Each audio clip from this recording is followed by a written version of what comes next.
السلام عليكم شباب، رجعت لكم الفيديو الجديد. طبعا شباب ادري طولت الغيبة وتوقفت عن تنزيل الفيديوهات يعني فترة كلش طويلة، بس سبب التوقف انه مثل ما قلت لكم يعني اخر فيديو انه كان يعني شو من اقول لكم دعمكم ضعيف وانا انكسر واسي كلش يعني بالطيور وبالدجاج، فصفيت كل شي يعني ما بقى عندي. يعني الدجاج ذاك القديم كله انباع، فان شاء الله الساعة القادم افضل وراح ابدي بدجاج جديد هو دجاج الزينة مثل ما قلت لكم، وراح اجيب الكتاكيت مالته وانا اربيه واكبرهم. اوكي، وراح نبدي بسلسلة تهجينات كذلك اذا الله شاء.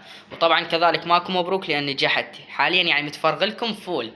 طبعا انا صف سادس متاخر تقريبا سنتين ثلاثة يعني، والمفروض الثاني ثالث متوسط بس متاخر. اوكي، فبسيطة يعني، المهم انه كملت ما استسلمت، فحاليا انا اول متوسط.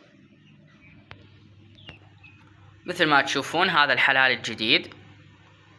طبعا هذا مهجن هذا الديك، يعني شلون اقول لكم اني هم نكك نفسي ما اعرف شنو سالفته، ما هو بولوني ما هو كوتشن ما هو مدري شنو، فما معروف نوعيته. بس النوعيات اخوانه الاثنين الباقين لا معروف نوعيتهم بولونيات. اي هذول وينهم؟ هذا اذا تشوفونه هذا بولوني، والاخ هنا خاتل. هذا يات هذا الابيض تشوفونه.